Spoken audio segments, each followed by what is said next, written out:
হরে কৃষ্ণ। সুধী ভক্ত সজ্জন, আজকে ভগবানের 21 দিন চন্দন যাত্রার আজকে সপ্তম দিবস। আজকে ভগবানকে সজ্জিত করা হয়েছে, শৃঙ্গার করা হয়েছে ভগবানের খড়দলি বেশে, অর্থাৎ খড়দলি বেশ ভগবানের আজকের রূপ। এই খড়দলি বেশ কেন করা হয়েছিল, এর সাথে আসলে কি লীলা সংঘটিত হয়েছিল তা আমরা জানি যে ভগবান জগন্নাথ বলদেব সুভদ্রামাণী মহারানী এই বিশেষ লীলাটি তিনি করেছিলেন। খড়দলি বেশ অর্থাৎ ভগবানকে এমনভাবে সজ্জিত করা হয়েছে যে ভগবান অত্যন্ত আরাম আয়েসে একটা দোলনার মধ্যে তারা বসে আছেন, লীলা বিলাস করছেন, আরাম করছেন, এরকম একটা। কারণ ভগবানের তো লীলার কোনো শেষ নেই। ভগবান বিভিন্নভাবে ভক্তদের আনন্দ দানের চেষ্টা করেছেন। তো এখানে ভগবান নিজে সহজলভ্য হয়ে ভক্তর কাছে এসেছেন। ভক্তরা যেমন মানুষ যেরকম একটু দোলনায় চললে, আরাম আয়েশ করলে, সুইং করলে যেমন মানুষের আনন্দ হয়, তো ভগবানও অনেক সময় ভগবানের ইচ্ছা হয় যে আমি যদি ভক্তদের সাথে নিজেকে এরকম দোলনায় চড়াতে পারি, আমি একটু আরাম আয়েসে থাকবো, সেখানে আমাকে খুব নরম বিছানা দেওয়া হবে, রাজা ধীরাজের মতো করে আমি সেই দোলনাতে বসবো, আর আমাকে সেই দোলনাতে চালনা করা হবে। সেই রকম একটি আবেশেই জগন্নাথ বলদেব সুভদ্রামাণী একদিন চেয়েছিলেন এই খড়দলি বেশে লীলা করার জন্য। এইটা হলো, এই শব্দের অর্থ হলো, খড়দলির শব্দের অর্থ হলো দোলনা। দোলনা, এটা এই দোলনাটা এরকম হবে যে একটা শয্যা সদৃশ দোলনা। দোলনাটার মধ্যেই যেমন শোয়া যাবে, তিনি একটু আরাম আয়েশ করে বসতে পারবেন, রাজারা যেভাবে করে আসীন করেন সেইভাবে উনি বিশ্রাম নিতে পারবেন এবং দোল খেতে পারবেন। তো এই বেশের থেকেই তিনি এই বেশে তিনি এই লীলাটা করেন।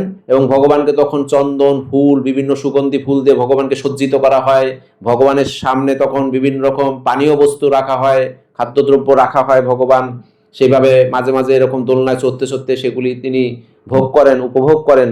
এই লীলার মাধ্যমে আচার্যরা বলছেন যে আমাদের কিছু আধ্যাত্মিক তাৎপর্য আচার্যরা দেন, যে ভগবানের সাথে ভক্তের যে স্নেহময় বন্ধন, এই বন্ধনকে এই লীলা আরো পরিস্ফুটিত করে।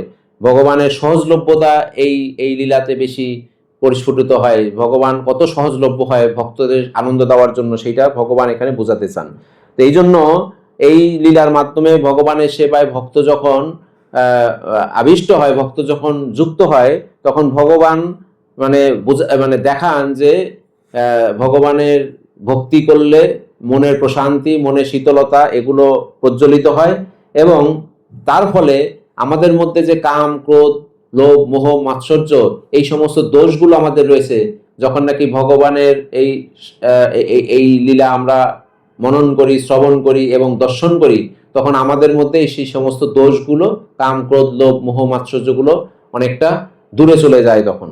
তাই আমরা বেশি বেশি করে ভগবানের এই সমস্ত অপ্রাকৃত লীলাগুলি, যেটাকে খড়দলি বেশ বলছেন, অর্থাৎ দোলনার উপর, শয্যা সদৃশ দোলনার উপর ভগবান শায়িত থাকবেন এবং ভগবান সেই দোলনায় দোল খাবেন, আর ভক্তরা সেই দোল দেখে আনন্দ উপভোগ করবেন।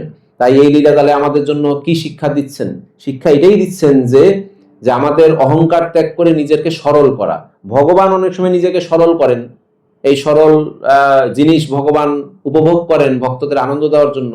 তাহলে ভক্তদেরও উচিত তাদের নিজেদের মধ্যে যে সমস্ত অহংকার রয়েছে, যে সমস্ত জটিলতা রয়েছে, সেইগুলোকে দূর করে কিভাবে ভগবানের প্রেম ভক্তিতে নিজেকে আরো জাগ্রত করা যায় বা নিজেকে নিযুক্ত করা যায়, সেই চেষ্টা আমাদের করা উচিত। আর আমাদের যে ইন্দ্রিয় দহন রয়েছে, ইন্দ্রিয়ের যে বাসনা রয়েছে, সেই বাসনাগুলোকে কিভাবে দমন করা যায় ভগবানের এই সমস্ত লীলাগুলিতে সম্পৃক্ত থেকে। আর ভগবানের সাথে একটা ব্যক্তিগত সম্পর্ক, অর্থাৎ বন্ধু বান্ধব বা সখারা যখন একসাথে কেউ থাকে, তখন যেমন খুব সাবলীলভাবে এখানে তারা ক্রিয়াকলাপ করেন, খেলেন এবং বিভিন্ন রকম আলাপ চারিতা বা গল্প এগুলো করেন। তো ভগবান অনেক সময় ভক্তদের সাথে এরকম সহজ হয়ে দোলনায় চড়ে ভগবান নিজেকে সেইভাবে সহজলভ্য করেন।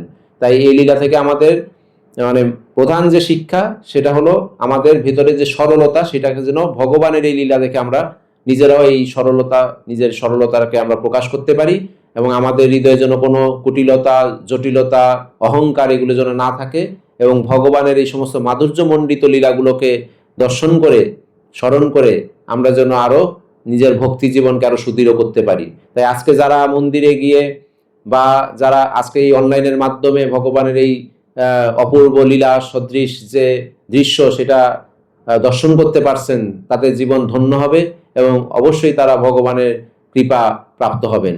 হরে কৃষ্ণ কৃষ্ণ কৃষ্ণ কৃষ্ণ হরে হরে, হরে রাম রাম রাম হরে হরে।